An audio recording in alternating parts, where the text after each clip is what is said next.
My parents refused to finance my education, but they paid for a luxury university for my brother when he failed and I succeeded. They sued me.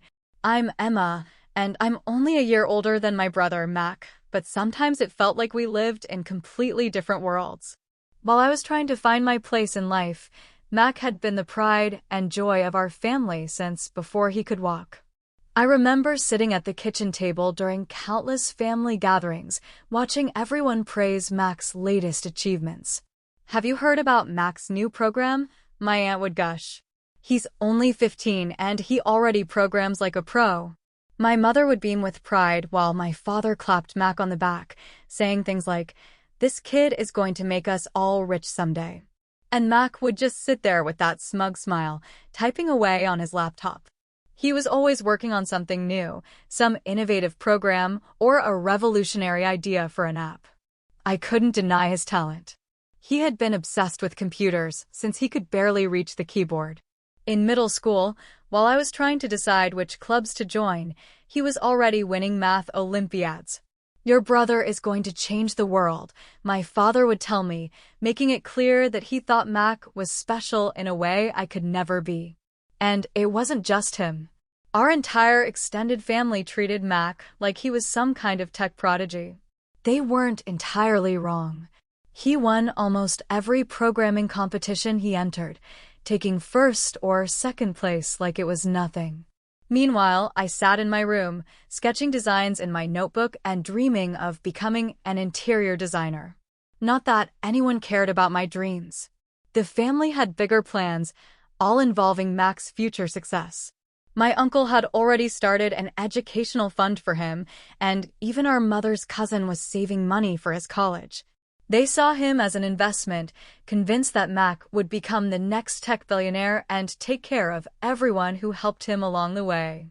"We need to make sure Mac gets into the best private university," my father would say during family gatherings, which were basically just planning sessions for Mac's future. "He's going to start his own business right after graduation. Mark my words." I tried not to resent it, but it was hard. Especially when I heard them discussing the thousands they were setting aside for Mac's education, while I sat there wondering if they'd even considered my future. Still, I clung to the hope that maybe, when it came time to talk about my college plans, they would show the same enthusiasm. It was a sunny morning in May, barely a month before graduation.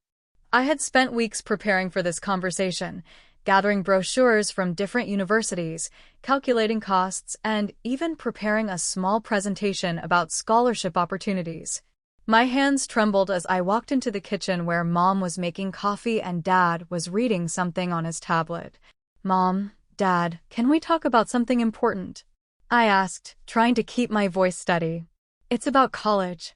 I've been looking at different programs." "There's a really good design program," Dad interrupted, his voice sharp. "What kind of career is that supposed to be?" I took a deep breath. "Interior design," I replied. "I've actually been doing a lot of research, and there are some really affordable options. Look, this university has partial scholarships, and if I get one, you'd only need to pay." The sound of my parents' laughter cut the air like a knife. It wasn't the warm, loving kind of laughter I'd heard so many times when Mac showed them his latest programming achievements. This was different, cold, dismissive, almost cruel. "Oh, honey," Mom said, shaking her head. "We need to be realistic here. We've already allocated all our educational funds for Mac's university." But my voice cracked. "I'm not asking for much." "With the scholarship, Emma," Dad interrupted again, his tone serious. "Let's be honest. You're not as smart or talented as your brother. We need to invest our money where it will actually make a difference." The words hit me like a physical blow. I felt tears welling up, but I refused to let them fall. "I've been working really hard," I protested. "My grades are good and I've been practicing designing. Dad scoffed. "You want us to spend money on that? If you want to learn how to paint walls and stick up wallpaper, you can do that for free. You don't need college for that." The tears I'd been holding back started rolling down my cheeks. I walked out of the kitchen without another word. But I could still hear them talking about how I needed to get my head out of the clouds and face reality. Their voices followed me up the stairs, each word another crack in my heart. But as I sat in my room, staring at my tear-stained college brochures, something inside me hardened. If my parents weren't going to help me, maybe someone else would. I thought of my grandparents, Dad's parents, who had always shown a genuine interest in my sketches whenever we visited. That afternoon, I took the bus to their house. Grandma opened the door, took one look at my face, and pulled me into a hug. "What's wrong, dear?" she asked, leading me into her cozy living room. Between tears and sobs, I told them everything about my dreams, the college programs, and my parents' reaction. She looked at my brochures, asked questions about the programs, and even flipped through the small portfolio I'd brought along. When I was finished talking, Grandma squeezed my hand and said something I'll never forget. "Your dreams matter, Emma. They matter just as much as anyone else's." Then, she got up, walked to her bedroom, and came back with a checkbook. "I'm going to help you go to college," she said firmly. "Your grandpa and I have some savings, and we can't think of a better way to use it than investing in your future." That fall, I packed my bags and moved to a small apartment in the next town over. The state university I'd enrolled in wasn't prestigious like the ones my parents had picked out for Mac, but it had a solid design program and professors who actually cared about their students. The following year, I heard from Grandma that Mac had started at a luxurious private university across the country. "Your parents threw him a huge going-away party," she told me during one of our weekly phone calls. The whole neighborhood was there. I hadn't spoken to my parents since the day I left. Every Sunday, though, Grandma would call and update me on family news. It was always the same story. Mac this, Mac that. How he was getting top marks in all his classes. How he was already developing new apps and programs. All the relatives couldn't stop talking about his amazing progress. While my parents bragged about Mac's coding accomplishments, I was quietly building my own path. I volunteered my design services to local shelters, creating spaces that made people feel at home, even in difficult circumstances. Each project taught me something new, and slowly but surely, my portfolio grew. The nursing home project was particularly special to me. The facility had been dreary, all gray walls and fluorescent lighting. I spent weeks talking to the residents, learning about their needs and preferences. I wanted to create a space that made them feel alive, not just warehoused. "You know what I miss the most?" one elderly resident named Martha told me. "I miss my garden. The colors, the light." That conversation inspired me to design a space filled with natural light, with indoor plants and comfortable seating areas that encouraged socialization. I included memory walls where residents could display photos from their younger days and created cozy reading nooks with adjustable lighting for aging eyes. When the project won first place in the Young Designers competition, I didn't have a single family member in the audience, except for my grandparents, who drove 2 hours to be there. "We always knew you had it in you," Grandpa whispered as he hugged me after the ceremony. Throughout my college years, I threw myself into every opportunity one could find. I designed spaces for domestic violence shelters that provided both safety and dignity. I created child-friendly areas in homeless shelters that gave little ones a sense of normalcy amidst the chaos. By the time graduation rolled around, I had more than a degree. I had a body of work that spoke for itself. Design firms took notice before I even tossed my cap in the air. I had multiple job offers on the table. I accepted a position at one of the largest design firms in the region. Suddenly, I was earning the kind of money my parents probably never thought I'd make. After a year working at the design firm, I decided it was time to give back to the two people who had believed in me when no one else did. I drove to my grandparents' house one weekend, and as I walked through their familiar rooms, I saw them with new eyes. The wallpaper was peeling at the corners, the kitchen cabinets were worn, and the bathroom hadn't been updated since the 1970s. "Grandma," I said during dinner, "how would you feel if I let me renovate your house? You won't pay a penny. This is my gift to you for everything you've done for me." It took some persuading, but they finally agreed. I spent weeks developing the perfect design, incorporating elements of their past while bringing the space into the present. I wanted to preserve the soul of their home while making it more comfortable and functional for them. The renovation took 3 months. I hired the best contractors I knew and supervised every detail. We replaced the old heating system, installed new windows, and completely redesigned the kitchen.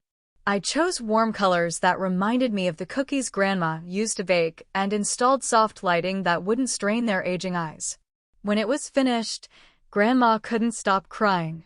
The next day, she was on the phone nonstop, inviting everyone she knew to come and see the house. I sat in the corner of the living room, watching her lead groups of her friends through each room. "My Emma did all of this," she would say, her voice brimming with pride.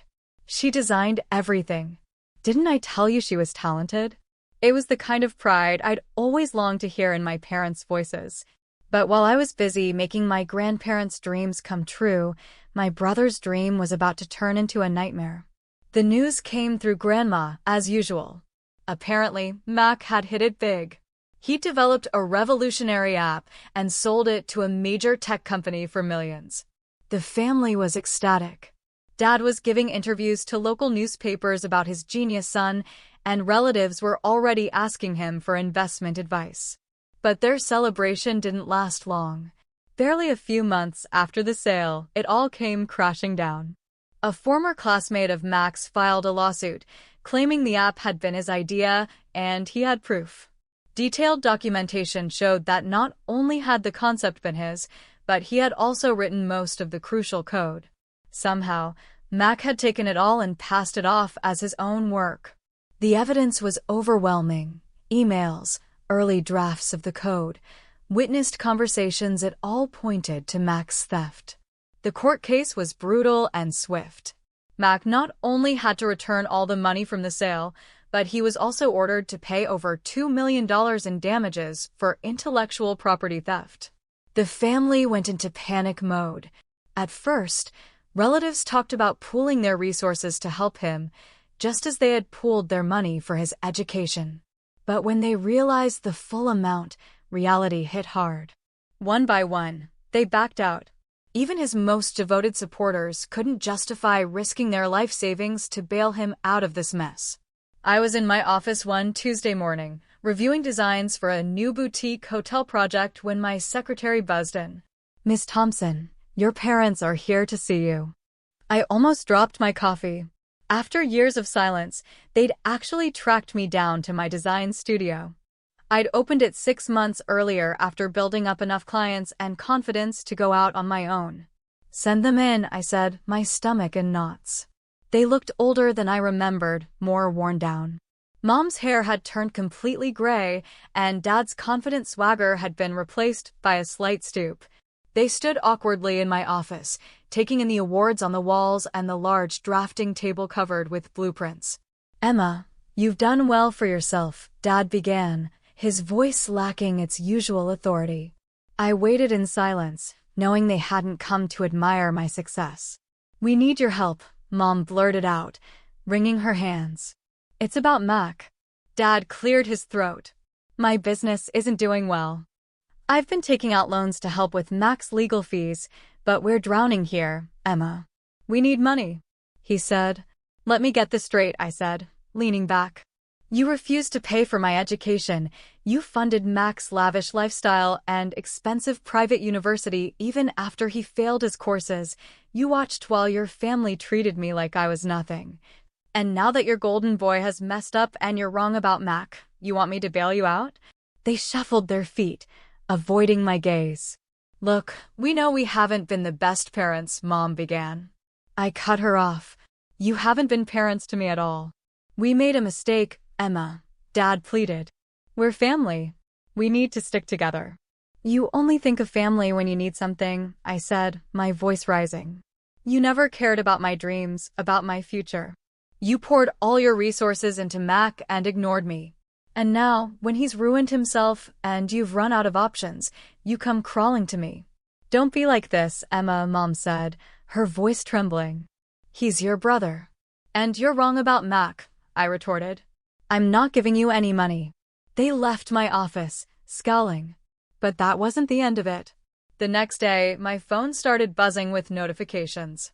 My parents had taken their grievances to social media, painting me as an ungrateful daughter who had abandoned her family in their time of need. The family divided. Aunt Sarah posted a long message about how children should always help their parents, no matter what. Uncle James chimed in, saying family loyalty should trump past grievances. But others defended me. Cousin Michelle pointed out how my parents had ignored me for years while lavishing everything on Mac. My mother's sister wrote about how she'd watched them dismiss my dreams while they built Mac's pedestal higher and higher. The debate raged on in comments and posts, with relatives taking sides and arguing about family obligations versus personal responsibility. Some called me heartless, others brave. Through it all, I kept working. I had 3 major projects in development, a team of designers to manage, and clients who were counting on me. I didn't have time to engage in social media drama. Grandma called me one morning, her voice filled with that particular excitement she got when she was up to something. "Emma, dear, I need your professional opinion on something," she said. "My old friend has an apartment in one of those converted industrial buildings downtown. It hasn't been touched in almost 50 years, and I thought maybe you'd like to take a look." I was intrigued. I'd never worked on a conversion project before, and the idea of transforming an old industrial space thrilled me. The next day, Grandma took me to see the apartment. The building was gorgeous, all exposed brick and tall windows. Inside the apartment, however, time had stood still. The wallpaper was straight out of the 1970s, the kitchen still had its original appliances, and the bathroom, well, let's just say avocado green wasn't my first choice for tiles. But I could see the potential. The ceiling heights were amazing, and those windows let light pour in through huge industrial panes, creating patterns on the worn wooden floors. My mind was already racing with possibilities. "This is incredible," I told Grandma, sketching quick ideas in my notebook. "The bones of this place are fantastic.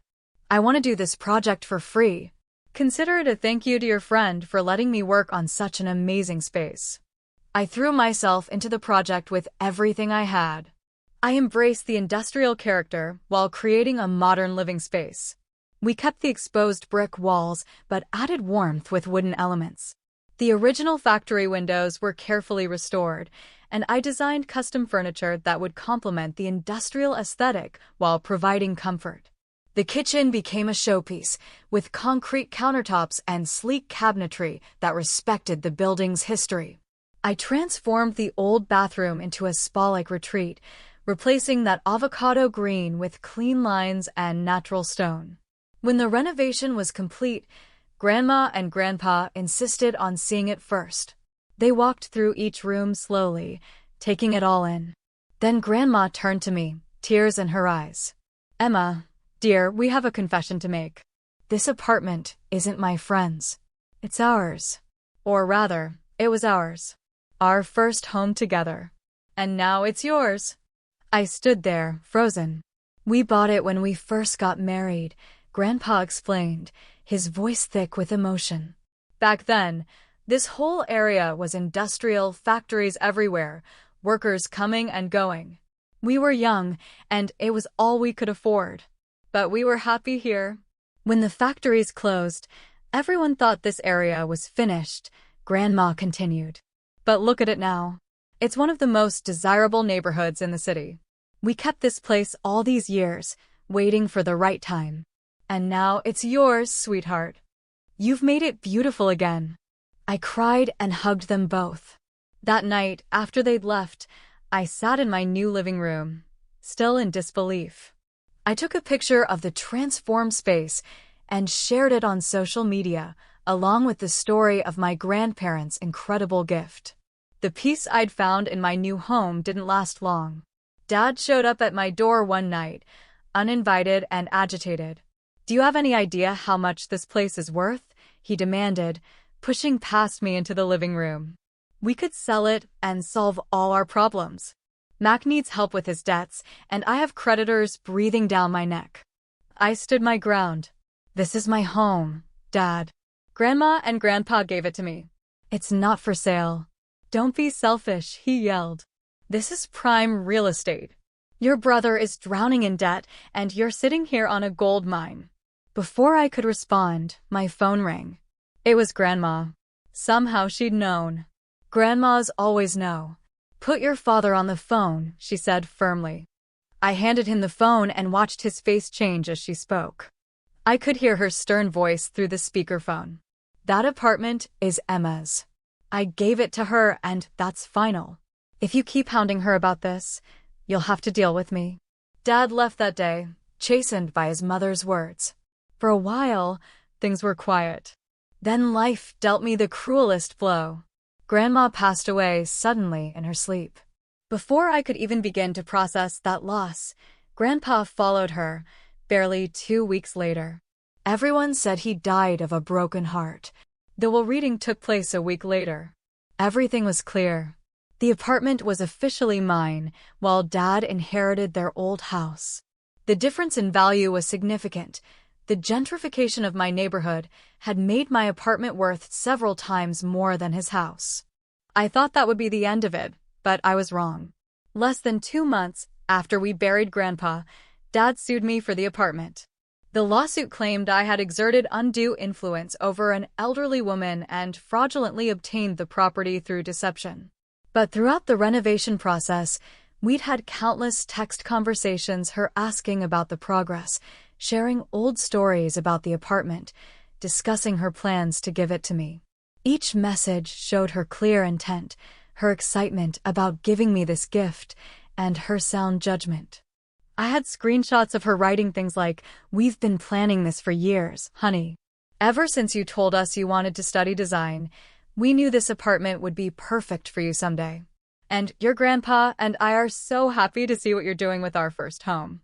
We always hoped it would stay in the family, and now it will, with the person who truly appreciates it." The day before the court was to announce its decision, my phone rang. It was almost midnight, and I was working late on a new project when I saw my father's number on the screen. "Emma," he said, his voice different from the angry tone he'd been using in court. He sounded defeated. "Let's make a deal," I said, waiting, listening to his breathing on the other end of the line. "We can sell the apartment and split the money 50-50ths. You'll still get a good amount, and we can end this whole mess. What do you say?" I looked around my home, at the exposed brick walls that had witnessed my grandparents' young love, at the windows where they had watched sunsets together, at all the little details I had carefully designed to honor both the building's history and their memory.